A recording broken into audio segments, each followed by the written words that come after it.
మిత్రులందరికీ నమస్కారం. 6 నెలల కాలంలో 2 తెలుగు రాష్ట్రాల్లో పరిస్థితులు వేగంగా మారడం అనేది జరిగింది. ఒక రాష్ట్ర ప్రభుత్వం పైన ప్రజలు పెట్టుకున్నటువంటి నమ్మకము అపనమ్మకంగా మారింది. మరొక రాష్ట్రం పైన పెట్టుకున్నటువంటి నమ్మకము సాకారం కావడం అనేది జరిగింది. ఎందుకు నేను ఈ మాట అంటున్నాను అంటే, నేను ఈ వీడియో చేయడానికి ఒక ముఖ్యమైనటువంటి కారణం అనేది ఉంది. ఆ కారణం ఏంటి అన్నది మీకు తెలియజేస్తాను. నాకు ఈ మధ్యనే ఒక మిత్రుడు ఒక కామెంట్ను పెట్టడం అనేది జరిగింది. ఆ కామెంట్ను మీకు చదివి వినిపిస్తాను, ఇక్కడ డిస్ప్లే కూడా చేస్తాను, చూడండి. నేను సంవత్సరం పైగా హైదరాబాద్లో నివసిస్తున్నాను. ఈ రేవంత్ రెడ్డిని నమ్ముకొని ఆంధ్రప్రదేశ్లో వచ్చే వికలాంగుల పెన్షన్ను కూడా వదులుకొని ఇక్కడ పెన్షన్కు కావలసినటువంటి అన్ని పత్రాలను రెడీ చేసుకుని 6 నెలల నుంచి ఎదురు చూస్తున్నాను. ఇక ఇవాల్టితో ఆ ఆశ పూర్తిగా చచ్చిపోయింది. ఇక రేపే మా ఊరు వెళ్లి అక్కడ పెన్షన్ కు అప్లై చేసుకోవాలి.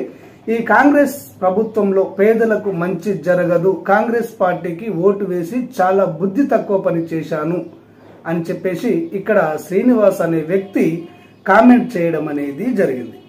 అంటే ఇక్కడ మీకు అర్థమైంది అనుకుంటాను. శ్రీనివాస్ గారు తెలంగాణ రాష్ట్రం ధనిక రాష్ట్రం అని, ఇక్కడ ప్రభుత్వము పేదలకు మంచి చేస్తుంది అని ఎంతో నమ్మకాన్ని పెట్టుకుని ఆంధ్రప్రదేశ్లో ఉన్నటువంటి వ్యక్తి తెలంగాణకు వచ్చి తన ఆధార్ కార్డును కూడా సరి చేసుకొని ఇక్కడ నివసించడానికి సిద్ధపడ్డాడు.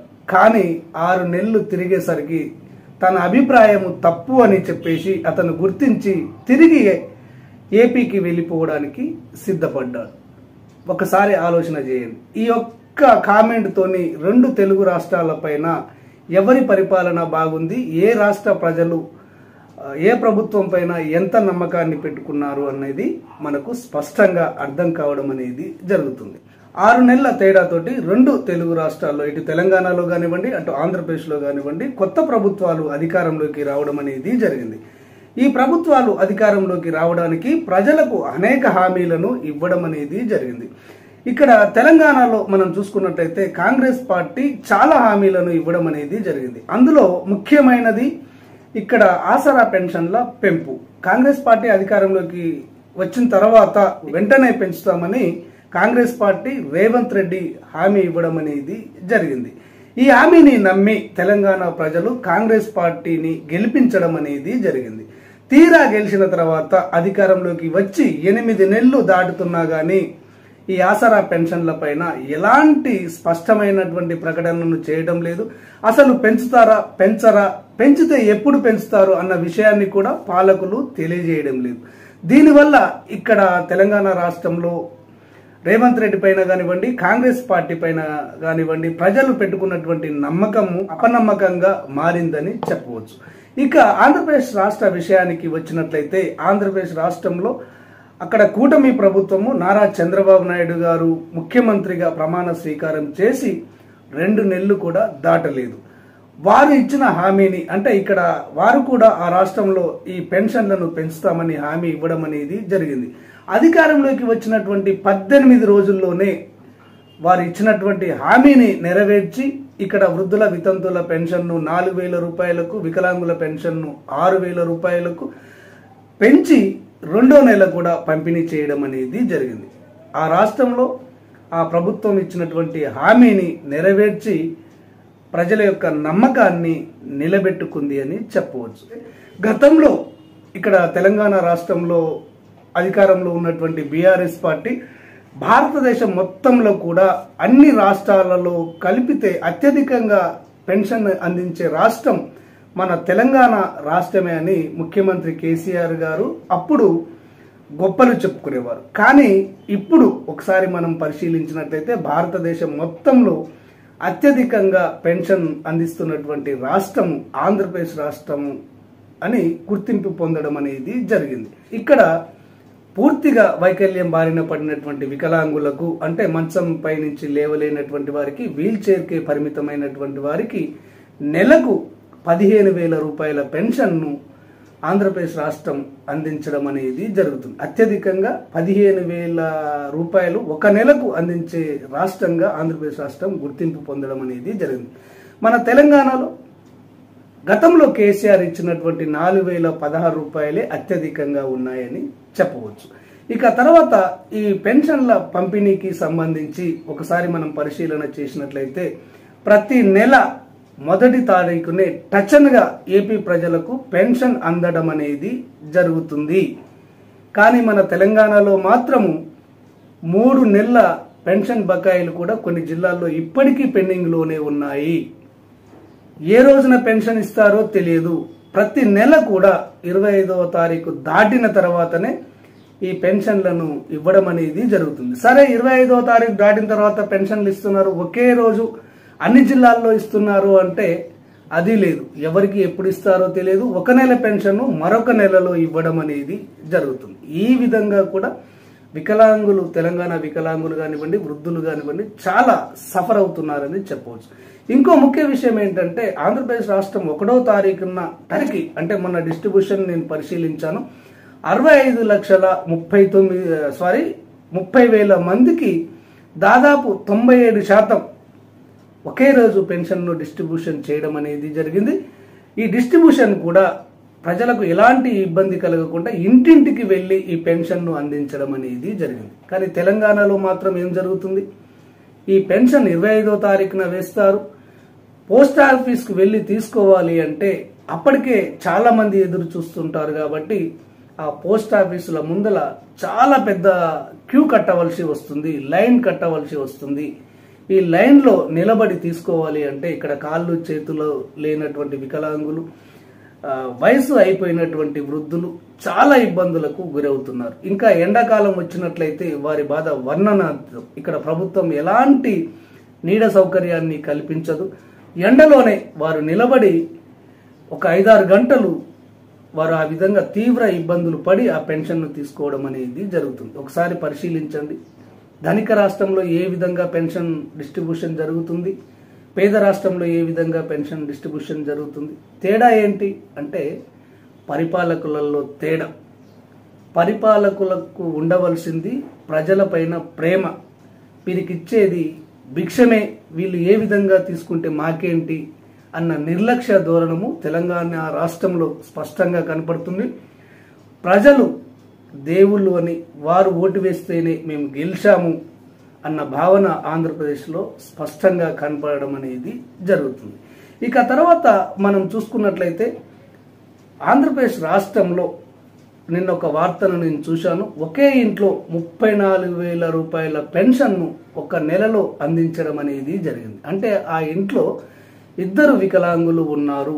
అంటే వీల్ చైర్లో నుంచి లేవలేని పరిస్థితిలో ఉన్నటువంటి 2 వికలాంగులకు చెరి 15,000, 30,000 రూపాయలు రాష్ట్ర ప్రభుత్వం అందించడం అనేది జరిగింది. వారి తల్లికి వితంతు పెన్షను 4,000 రూపాయలు అందించడం అనేది జరిగింది. ఈ విధంగా ఒకే కుటుంబంలో 34,000 రూపాయల పెన్షన్ను ఒక రోజులో, ఒక నెలలో ఆ రాష్ట్ర ప్రభుత్వం అందించడం అనేది జరుగుతుంది. కానీ తెలంగాణలో ఏం జరుగుతుంది? మీ ఇంట్లో 2 పెన్షన్లు ఉన్నాయి, 3 పెన్షన్లు ఉన్నాయి, మీ ఇంటికి ఒకటే పెన్షన్ వస్తుందని చెప్పేసి ఉన్న పెన్షన్లను తొలగించే పని ఇక్కడ ప్రభుత్వం చేపడుతుంది. ఈ తేడాను కూడా మనం గమనించవలసి ఉంటుంది. చివరగా నేను చెప్పేది ఏంటి అంటే ఈ 2 రాష్ట్ర ప్రభుత్వాలు ఏ విధంగా సంక్షేమ పథకాలను ముందుకు తీసుకువెళ్తున్నాయి, ఏ రాష్ట్ర ప్రభుత్వము నమ్మకాన్ని నిలబెట్టుకుంది, ఏ రాష్ట్ర ప్రభుత్వము నమ్మకాన్ని వమ్ము చేసుకుంది అని చెప్పడమే నా ఉద్దేశం. ఇక్కడ మనకు తెలంగాణ రాష్ట్రంలో ప్రజల నమ్మకాన్ని ప్రభుత్వం కోల్పోవడం అనేది జరిగింది. 8 నెలలు దాటినా గానీ ఈ ఆసరా పెన్షన్ల పెంపు పైన ఎలాంటి ప్రకటన చేయడం లేదు. మొన్న జరిగినటువంటి అసెంబ్లీ సమావేశాల్లో ప్రతిపక్షాలు ఎన్నో విధాలుగా ప్రశ్నించినా కూడా వారు ఈ ఆసరా పెన్షన్లకు సంబంధించినటువంటి ఎలాంటి స్పష్టమైనటువంటి ప్రకటనను చేయలేదు. ఇక్కడ గుర్తుపెట్టుకోవాల్సింది ఏంటి అంటే ఏ రాష్ట్రమైనా, ఏ పాలకుడైనా, ఏ ముఖ్యమంత్రి అయినా ఇచ్చిన హామీని నిలబెట్టుకుంటేనే ప్రజల్లో వారికి విలువ అనేది ఉంటుంది, వారిపైన నమ్మకం అనేది ఏర్పడుతుంది. కానీ తెలంగాణ రాష్ట్ర ప్రభుత్వం మాత్రము నమ్మకాన్ని కోల్పోయింది. ఇక్కడ రేవంత్ రెడ్డి గారు అతి వేగంగా ప్రజల వ్యతిరేకతను మూటగట్టుకుంటున్నారు అని చెప్పవచ్చు. ఇక ఆంధ్రప్రదేశ్ విషయానికి వస్తే గత ప్రభుత్వం చేసినటువంటి తప్పులను సరిదిద్దుకుంటూ అక్కడ రాష్ట్ర ప్రజలకు ఇచ్చినటువంటి హామీని త్వరగా, అంటే త్వరగా అని చెప్పవద్దు, అత్యంత త్వరగా వారు ఇచ్చినటువంటి హామీలను నెరవేర్చడం అనేది జరుగుతుంది. ఇక్కడ అధికారంలోకి వచ్చినటువంటి 18 రోజుల్లోనే ఇక్కడ ఎన్టీఆర్ భరోసా పెన్షన్ను పెంచడం అనేది జరిగింది. మరొక ముఖ్యమైనటువంటి హామీ అక్కడ ఇండ్లను నిర్మించుకోవడానికి పేదవారికి 100 రోజుల్లోగా 1,25,000 మంది పేదలకు ఇల్లు నిర్మించుకోవడానికి 4 లక్షల రూపాయలను కూడా ఆ రాష్ట్ర ప్రభుత్వం ఇవ్వడం అనేది జరుగుతుంది. ఈ విధంగా చంద్రబాబు నాయుడు గారు ఇచ్చిన హామీలను నెరవేర్చుకుంటూ ముందుకు వెళ్తున్నారు. రేవంత్ రెడ్డి గారు మాత్రము ఇచ్చిన హామీలను నిలబెట్టుకోలేక తడబడుతూ వారు ముందుకు వెళ్ళడం అనేది జరుగుతుంది. ఇంకో ముఖ్య విషయాన్ని ఈ రెండు రాష్ట్రాల మధ్య గమనించినట్లయితే ఎక్కడైతే ఈ ఆసరా పెన్షన్దారులు సంతోషంగా ఉంటారో, వారు సుఖంగా ఉంటారో, వారు కూడా ప్రభుత్వానికి తమకు తోచిన విధంగా సహాయ సహకారాలు అందిస్తారని కూడా చెప్పవచ్చు. ఈ మాట నేను ఎందుకు చెప్తున్నానంటే లేటెస్ట్గా నిన్ననే పేపర్లో ఒక వార్త రావడం అనేది జరిగింది.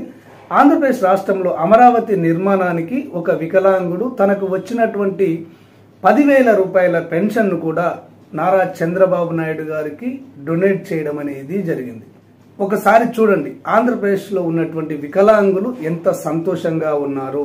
ఈ మాట నేను ఎందుకు అంటున్నానంటే వికలాంగులే కాదు, ఇక్కడ వృద్ధులు కానివ్వండి, వితంతువులు కానివ్వండి, ఎవరైనా కానివ్వండి, ఈ పెన్షన్దారులు ఎవరైనా కానివ్వండి, తమ దగ్గర 10 రూపాయలు ఉంటేనే 1 రూపాయి ఇతరులకు ఇవ్వడం అనేది జరుగుతుంది.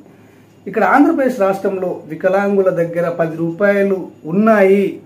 అవి గవర్నమెంట్ ఇచ్చినటువంటి 10 రూపాయలే అయినా కానీ మా దగ్గర కొంత డబ్బు నిల్వ ఉంది, మేము రాష్ట్ర ప్రభుత్వానికి సహకారం అందిస్తాము అని చెప్పేసి ఆ వికలాంగుడు తనకు వచ్చినటువంటి నెల పెన్షన్ 10,000 రూపాయల పెన్షన్ను నారా చంద్రబాబు నాయుడు గారికి అందించడం అనేది జరిగింది. ఎంత గొప్ప ఆలోచన ఇది. మరి తెలంగాణలో పరిస్థితులు ఎలా ఉన్నాయి? ఇక్కడ వృద్ధుల పరిస్థితి కానివ్వండి, వికలాంగుల పరిస్థితి కానివ్వండి, ఒంటరి మహిళల పరిస్థితి కానివ్వండి, ఈ విధంగా పెన్షన్దారుల పరిస్థితి ఏ విధంగా ఉంది అంటే మాకు పెన్షన్ ఎప్పుడు వస్తుంది, మాకు మందులకు డబ్బులు లేవు, మాకు ఇంట్లో సామాను కొనుక్కోవడానికి డబ్బు లేదు అనే పరిస్థితులు తెలంగాణ రాష్ట్రంలో ఉన్నాయి.